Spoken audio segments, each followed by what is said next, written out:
Eric, eu não casei certo, eu casei errado, tá? Tudo que você está falando aí nos seus vídeos de casamento não funciona pra mim, não dá certo, já até tentei algumas coisas, mas eu casei com a pessoa errada e eu tô pensando em separar, divorciar, casar com a pessoa certa, né? Vamos falar sobre isso nesse vídeo, tá? Você não casou com a pessoa errada, você deixou de lutar do jeito certo, né? O casamento, ele não é uma varinha mágica, não é um milagre que vai consertar o seu casamento. Exige esforço, exige você começar a praticar algumas coisas, mudar alguns conceitos, tá?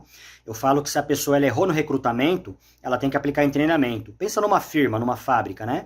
Você é patrão, você contrata um funcionário, você erra na contratação daquele funcionário. Aquele funcionário ele não sabe trabalhar direito, então você vai dar cursos, treinamentos para ele aprender a ser um bom funcionário e dar lucro para você, tá?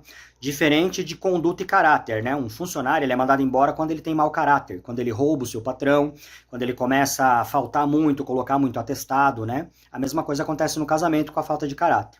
Mas se o problema é apenas o treinamento, é a falta de conhecimento, é a falta de rotina, dá para consertar, tá bom? Você não casou errado, dá para arrumar isso aí. Vamos falar sobre isso nesse vídeo.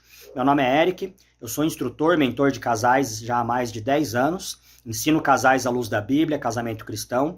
Tem uma série chamada Casamento Épico, tá? Tem uma playlist de casamento épico aqui no nosso canal. E nessa semana nós estamos falando sobre o tema de casamento. Esse é o segundo vídeo, tá?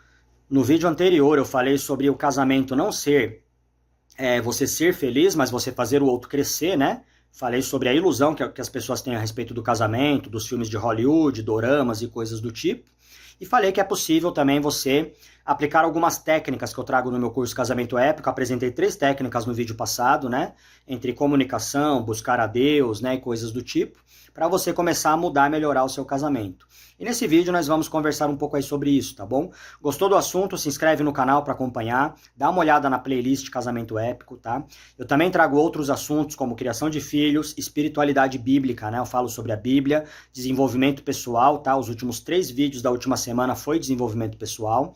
E nessa semana são 3 vídeos aí de casamento épico, tá? Compartilha esse vídeo, curte, manda lá no WhatsApp, tá? Você que de repente é líder de células, mestre de casais, tá bom? Compartilha esse conteúdo, aprende aí com a gente a você tá ampliando, né? Restaurando também aí casamentos na área onde você atua. Eric, eu casei com a pessoa errada, eu achei que tinha casado com a pessoa certa, tinha tudo para dar certo, o namoro foi uma maravilha, o noivado foi muito bom, a gente casou e parece que depois que casou degringolou tudo, né? Descobri que a pessoa não era aquilo, a pessoa mudou, né? A verdade é que essa coisa de casar com a pessoa certa, ela não existe, ela é uma armadilha, tá? Quando as pessoas falam assim pra mim, eu tô orando pra Deus me trazer a pessoa certa, né? A pessoa perfeita, né? A verdade é que a pessoa certa, a pessoa perfeita não existe, né? A Bíblia fala que Deus trouxe Eva para Adão lá no princípio do mundo. Depois disso, você não vê mais Deus trazendo mulheres para homens ou homens para mulheres. Eric, mas eu orei tanto, eu tô tanto no propósito e tal. Tudo bem. Pode ser que uma vez ou outra até aconteça de Deus permitir que os caminhos se encontrem e esse casamento ter menos dificuldades, tá? Mas até o casamento mais perfeito, ele vai ter defeitos e problemas, tá? Prova disso, né, na Bíblia, é que o casamento de Adão e Eva, ela comeu o fruto do pecado e junto com isso fez Adão cair, né? Você pega o casamento de Abraão e Sara, que Sara era tão submissa que ela chamava Abraão de meu senhor. E mesmo assim, ela fez com que Abraão se casasse com Agar, com que tivesse ali um terceiro relacionamento no meio, que deu uma baita de uma briga entre os filhos depois.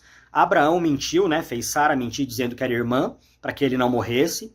Aí você vê o casamento de Isaac e Rebeca, né, que foi um dos casamentos mais lindos de toda a Bíblia, né? Rebeca era uma mulher formosa, Rebeca era uma mulher que trabalhava, era uma mulher que ajudou Isaac em tudo, mas a preferência pelos filhos, né, também fez com que Rebeca e Jacó enganassem Esaú e Isaac. Então perceba que todo casamento, por mais bonito, por mais perfeito, vai ter problemas. Então o problema não é que você casou errado, não é que você não casou bem. Isso é uma armadilha aí, como eu falei, dos filmes de Hollywood, né?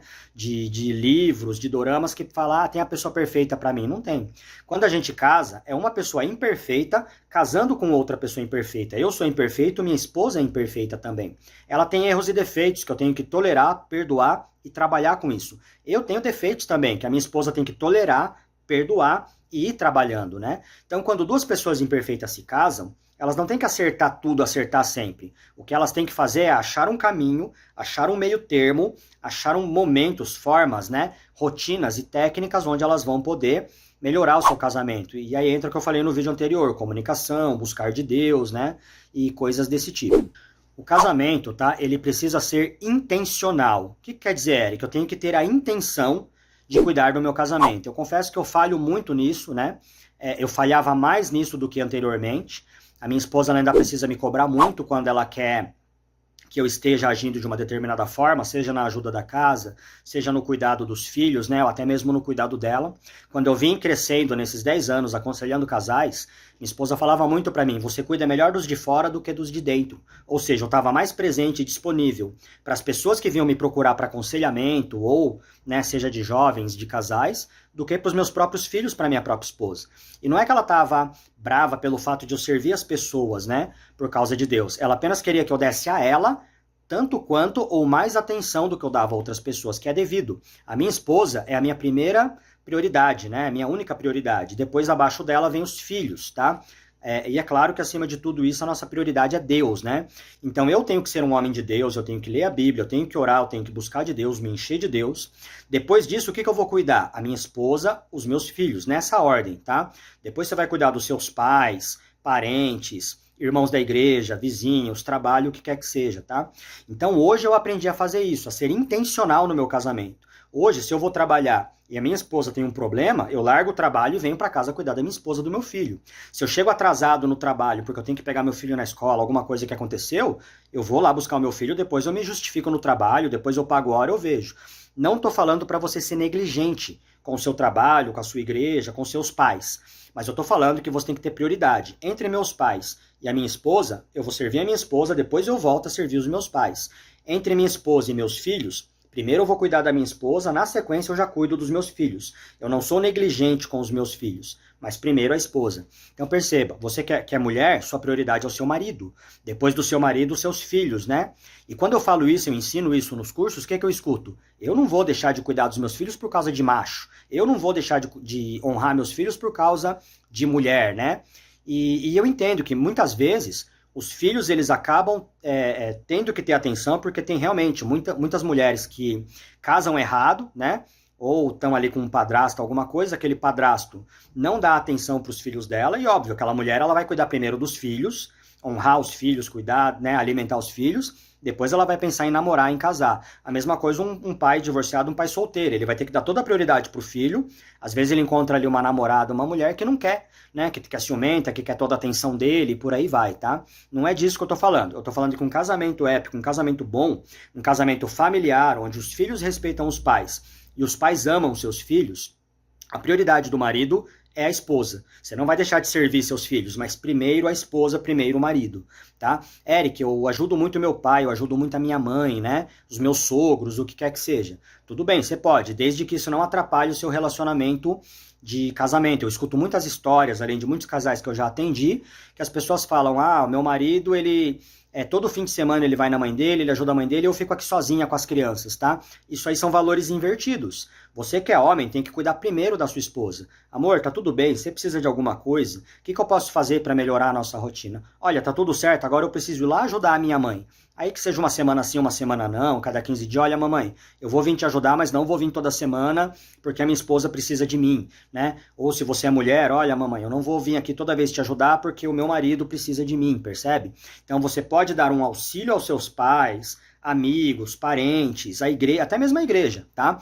Mas a sua família ela é prioridade. Não adianta você estar na igreja de segunda a sexta, por exemplo, e a sua família está desmoronando. Você não vê seus filhos, não cuida deles, não vê sua esposa, não vê seu marido, né?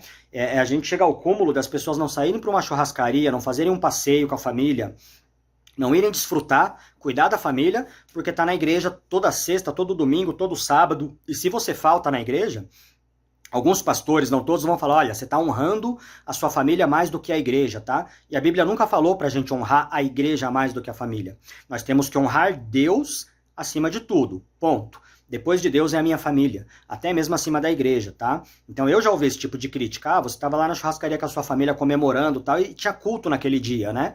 E quantas vezes eu não falei, sim, se eu puder honrar, cuidar da minha família, eu vou, né? Não quer dizer que eu faltava todo o culto da igreja, na verdade eu era líder de célula, eu estava nos cultos, eu estava cuidando das células, né? Por causa de um dia que eu separei para desfrutar com a minha família, eu fui criticado. Então a gente tem que tomar muito cuidado com essa questão de prioridade, com essa questão de intencionalidade, né? É como eu falei, quando eu trabalhava, Minha esposa, ela estava grávida do meu filho e às vezes ela tinha contrações, né? Ela me ligava, mandava um WhatsApp, falava, Érica, eu tô com medo, né? Eu tô tendo contração. Eu ia lá, falava com o meu chefe, olha, chefe, eu preciso sair mais cedo, minha esposa tá com um problema assim, assim, depois eu te pago essa hora, ou se você quiser descontar, vê o que você vai fazer, mas eu tô indo embora. Então é uma questão de prioridade, mais uma vez, não seja negligente. Converse, peça licença, mas se você tiver que escolher entre um e outro, eu tenho que escolher entre meu trabalho e minha esposa. Vamos supor, meu trabalho está prejudicando meu casamento, porque eu não paro em casa, não sei o quê, então muda de trabalho. Érica, mas eu preciso de dinheiro para pagar as contas, para sustentar minha família, para não ser negligente com a minha família. Então começa a correr atrás de mudar de emprego, achar um horário flexível, mudar alguma coisa melhor para poder priorizar a sua esposa, o seu marido, o seu filho, tá? Dá para falar horas e horas sobre isso, tá? Eu tenho uma playlist lá, né? Eu tenho um módulo só sobre isso no nosso curso, mas pra gente trazer tudo num vídeo, fica muita coisa para falar num vídeo só. Então, basicamente, quem para de investir no casamento, de ser intencional no casamento, você começa a perder, né? Uma flor que você não rega, que você não cuida, que você não conversa com ela, essa flor vai murchar. Um bichinho de estimação que você não dá ração, não dá água, não brinca com ele, não sai para passear, não dá atenção, esse bichinho vai ficar doente, vai morrer. A mesma coisa é o casamento, né? Muito mais importante. Se você não dá atenção, se você não cuida, se você não tá junto, se você, não tô falando sempre, mas a maioria das vezes, a maior parte do seu tempo não é dedicada a isso, seu casamento vai morrer. Mas quando você dedica, você aduba a terra, você coloca ali nutrientes naquela planta cresce. E não só cresce, ela dá frutos de alegria no seu casamento.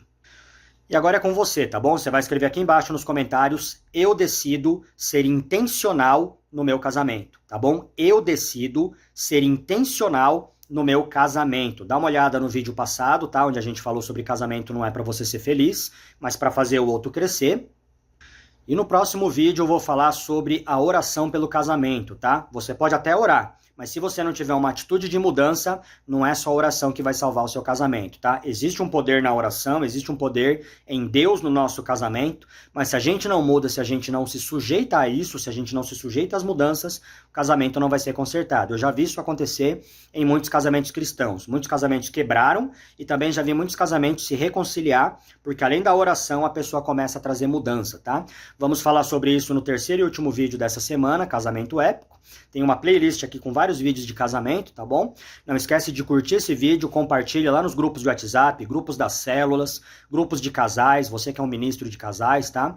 E eu convido você a vir para a nossa comunidade do Facebook. Todos os links estão aqui embaixo, na descrição desse vídeo ou no primeiro comentário fixado, tá? A nossa comunidade Guardiões da Aliança. Você que ainda confia no casamento, respeita o casamento, você que ainda tem valores e tradições cristãs, tá bom? Nos ajuda lá a batalhar pela aliança do casamento, a ensinar isso para os nossos filhos, jovens, adolescentes, tá?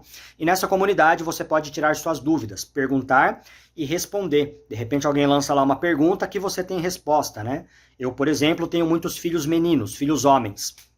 Eu até aconselho pais de meninas, mas eu não tenho experiência, né, nesse campo, porque eu não sou pai de menina. Então, de repente, as pessoas fazem perguntas lá, alguém que é pai de menina, mãe de menina, vai saber responder melhor do que eu, né? Tem coisas que eu também tô lá para responder, tá bom? Então, lá você pode perguntar, responder e compartilhar experiências sobre o casamento, para que a gente melhore o casamento, continue tendo um casamento cristão e batalhe aí pela aliança realmente do casamento, tá bom? Muito obrigado por acompanhar esse vídeo, eu vejo você no terceiro e último vídeo aí dessa semana.